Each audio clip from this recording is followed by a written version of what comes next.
Hello, hello, hello, hello. It's been a hot minute since I made a video. I'm wearing the hat. It's a fishing hat, but I'm out mowing. I'm out mowing my yard and here, turn it around. I know, doesn't look very tall. Some places it is. We're kind of in a drought here lately. And it's like 89 degrees outside right now. High is supposed to be, I'm not 89, 98 degrees outside right now, and that's the high it's supposed to be. But with the heat index, it's pretty hot. It's been a few weeks since I've been on here. Okay, it hasn't been a few weeks. It's been about a month since I've been on here.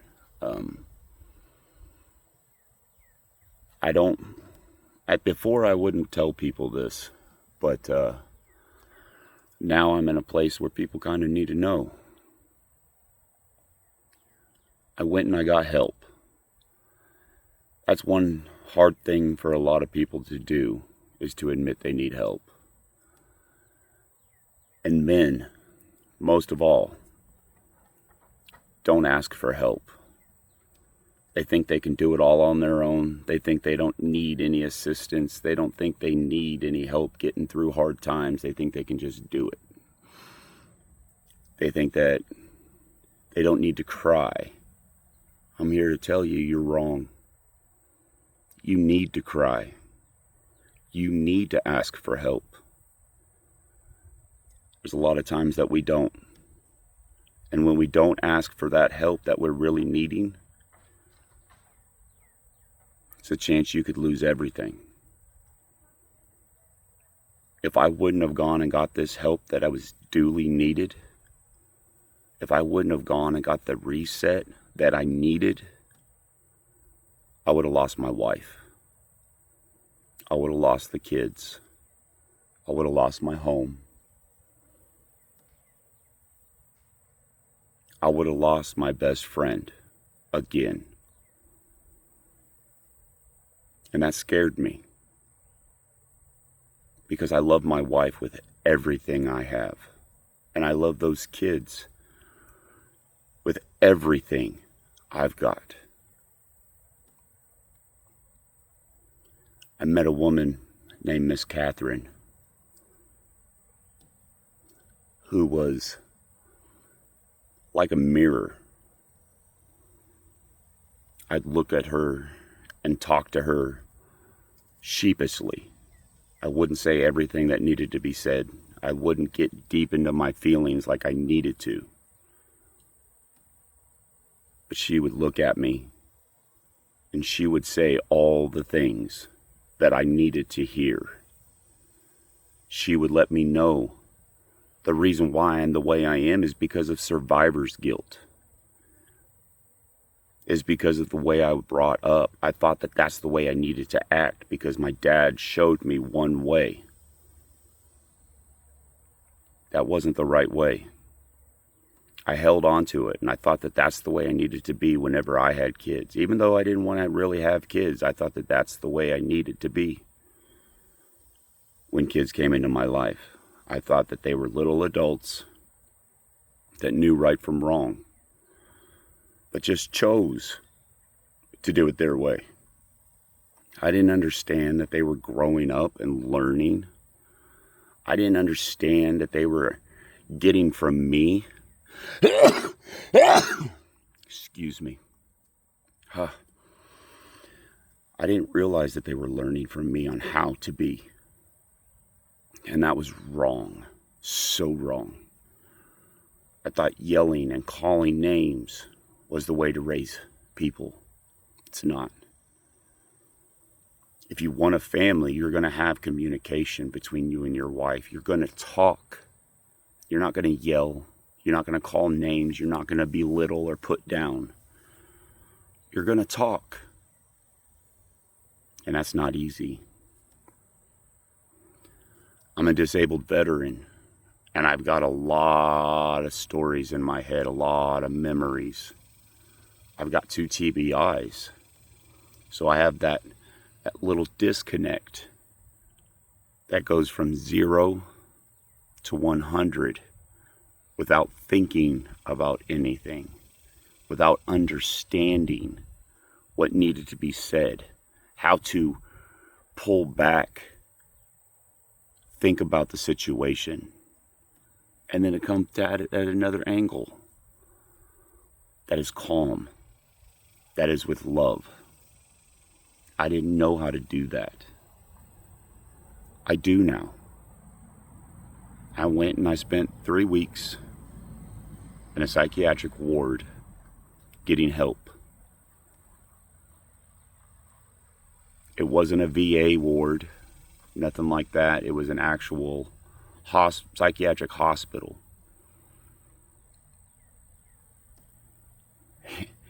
And Miss Catherine was amazing. She really was. I loved that woman to death because she put me in my place. I'd always say I love her, but I hate her. And the reason why I would say that is because she'd make me cry. But she's not the one that made me cry. She's the one that told me what I needed to hear to bring down my walls. So I was able to cry. So I was able to get these things off of my chest. I told her things that I never talked to my wife about. And that wasn't right. I should have been able to talk to my wife about anything. I called her my best friend. I told her I loved her from the bottom of my heart. Then why wasn't I able to talk to her? I'd come and I'd talk to you guys and tell you guys that you're like my therapy group. But I wasn't being honest with you either.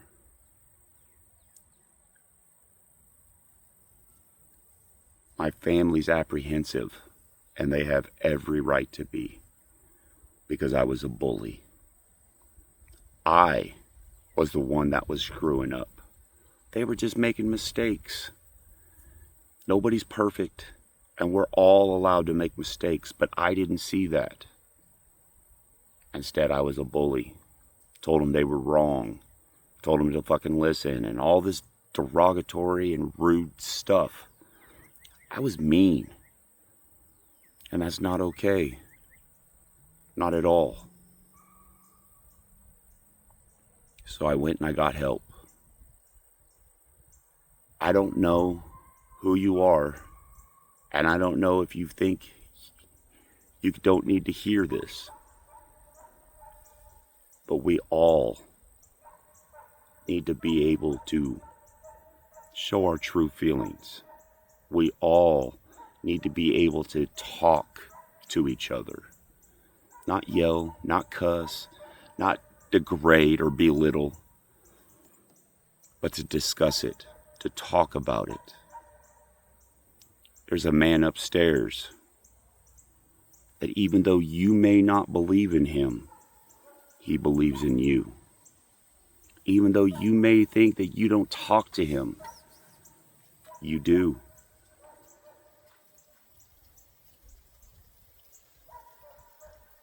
I can't apologize enough to my family for what I've done and what I've said. But I can show them how apologetic and sorry I am. Not sorry as in an individual, but apologetic. Actions speak louder than words, and I'm going to show them every day how much I love them. I'm going to show them every day how much I've changed. They didn't need to change. I did. It's not easy to come out here and tell you what I've done and what I've been through right here recently. But I needed to tell you. I needed to get it off my chest and let everybody know I've been a bully and I needed help. My depression got really bad. My anger got really bad. I want you all to know it's okay to ask for help. I want everybody to know the man upstairs will never give you something you can't handle. He will always be there for you and with you. Whether you believe it or not, he believes in you. So for the men that are listening, don't be scared to ask for help. Don't be scared to show your emotions and let those walls down. It's okay. We all at some point in time need a reset in our life. It doesn't matter if you go and put yourself inpatient. It doesn't matter if you go and you do therapy twice a week. It doesn't matter. As long as you're able, that's what matters. As long as you can go a little bit off your chest and talk to learn how to cope and how to deal, that's what matters. So I'm going to get back onto like I was doing, making a video once a day. I'm not going to depend on my wife to do all my errands. I'm not going to depend on my wife to do everything anymore. I need to get myself out of my house and make myself do stuff. It's not easy, but it needs to be done. I love you all, regardless of how you feel about me, regardless of the comments that you make. I love you all, and I'm sorry for letting you guys down. Like my family, I will show you. I will show you that I'm changing and doing better. So with that said, it's getting really warm out here just sitting. So I'm going to finish mowing. I love you all. You all stay safe, and I'll get back at you shortly.